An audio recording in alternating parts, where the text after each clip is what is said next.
नमस्कार. खूप खूप धन्यवाद दर्शको. खूप आनंदाचा क्षण आहे आमच्या सगळ्यांच्यासाठी की तुम्ही सगळे इतक्या प्रेमाने इथं आले आहात. इकडे सुद्धा आत्ता आम्ही दुसरा एक शो संपत होता तिथे गेलो होतो. त्यांचे आनंदी चेहरे आणि त्यांची बॉडी लँग्वेज अगदी सांगत होती की त्यांना सिनेमा मनापासून आवडलाय. तुम्हालाही तो आवडावा अशी आमची अपेक्षा आहे. आमच्या बाजूने जे जे प्रामाणिकपणे करता येईल, चांगलं करता येईल, त्याच्यासाठी ज्या ज्या चांगल्या गोष्टी जुळवून आणता येतील त्या आम्ही आणण्याचा प्रयत्न केलेला आहे. पुढे तुमचे आशीर्वाद मिळावेत अशी आमची इच्छा, अपेक्षा सगळं काही काही आहे. आणि सौभाग्य असं की आत्ता सगळीकडे तसे शो हाऊसफुल चालले आहेत आणि खूप तुफान प्रतिसाद आहे. तुम्ही सांगा तुमच्या प्रतिक्रिया आमच्यासाठी महत्त्वाच्या असणार आहेत. पुण्यातल्या चोखंदळ प्रतिक्रिया सगळ्या प्रतिक्रियांमध्ये महत्त्वाच्या असतील. माझ्यासाठी विशेषतः मी इथेच राहतो त्याच्यामुळे तुम्ही आम्हाला सांगा तुम्हाला चित्रपट कसा वाटतोय ते. आणि ते जितूजी आहेत आता ते माझ्यापेक्षा जास्त इंटरेस्टिंग बोलतील. नाही, आम्ही ही जी आमची संपूर्ण टीम आहे, आर्या आहे, आज बरेच म्हणजे तिने गाणं अप्रतिम गायलेलंच आहे. अथर्व रुके आहे, योगेश आहे, प्रेर आहे, आमचे संगीत दिग्दर्शक त्रयी आहे, अंशुमन आहे.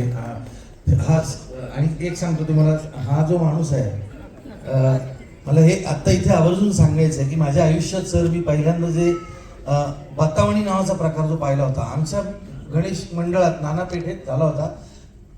यशस्वी दिग्दर्शक आणि अभिनेते आणि ज्येष्ठ अभिनेते प्रसाद आणि ज्येष्ठ अभिनेते सिद्धेश्वर झाडबुके यांचं आयुष्यातला मी पहिल्यांदा बतावणी बघितली. आणि ज्या दिवशी या चित्रपटाची पटकथा आणि त्यानंतर संवाद ऐकले आणि मला ज्या दिवशी आमचा दिग्दर्शक विविध कोरगावकर, संकलक मयूर हरदास आणि आमचे गणेश सपट हे व्यवस्थापक आहेत, हे सगळं आमचे पैसे खर्च हे करतात, झीचे पैसे आणि कपिल इंगळे. तर त्या दिवशी मी म्हटलं होतं की हा तुझा कमबॅक रोल आहे. आणि आता जिथे जिथे म्हणून हा माणूस जातोय, तुम्ही आत्ता ठीक आहे, नंतर याला भेटल्यानंतर तुम्ही ज्या टाळ्या वाजवणार आहात, आम्ही जेव्हा संपल्यावर येऊ, प्रत्येक जण विलक्षण आहे. या टीम मधला प्रत्येक जण विलक्षण आहे आणि फार असोशीने फार सुंदर काम करण्याचा प्रयत्न केलाय.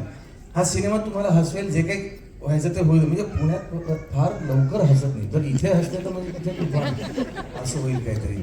तर ओम म्हणाला की तो इथेच राहतो, त्यामुळे तुम्ही त्याच्यासाठी महत्वाचे आहातच.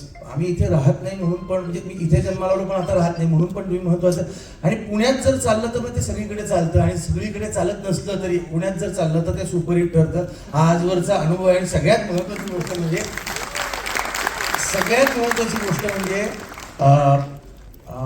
जानेवारी महिन्यापासून जी घोडदौड मराठी सिनेमानं सुरू केलेली आहे ना, की क्रांती ज्योतीपासून ते सुरू झालं, मग त्याच्यानंतर राजा शिवाजी, आता थांबायचं नाही, त्याच्यानंतर तिघींनी खूप नाव कमवलं, थोडेफार पैसेही कमवले, त्याच्यानंतर राजा शिवाजी आला, त्याच्यानंतर आता देऊळ बंद, आणि त्याच्यानंतर हा सिनेमा. तर मला असं वाटतंय सिटी प्राईड कोथरूडला ना प्रश्न पडला पाहिजे, म्हणजे हिंदीतल्या लोकांनी यायला पाहिजे आणि सांगायला पाहिजे की एक तरी शो आमचा लावा ना, असे मराठी सिनेमे चालवा, असे मराठी सिनेमे चालवा.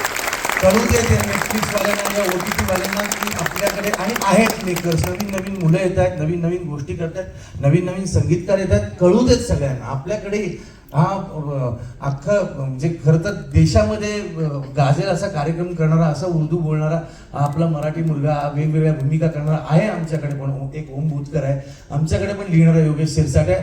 आणि भले रील स्टार असला तरी याचा अभिनय बघा, आमच्याकडेही एक अथर्व रुके आहे, आमच्याकडेही आर्या आंबेकर आहे, सगळे आहेत आपल्याकडे. आणि आपण आपला मराठी सिनेमा चालवूया. हा सिनेमा बघा, आवडला तर सांगाच, नाही आवडला तर अधिक सांगा, पण हा बघा. फोन स्विच ऑफ करा, पण सिनेमा बघा आणि एन्जॉय.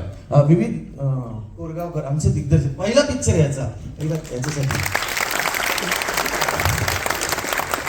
प्लीज, खूप आशीर्वादाची गरज आहे. सो भरभरून आशीर्वाद द्या, प्लीज सांगेन तुम्हाला. आणि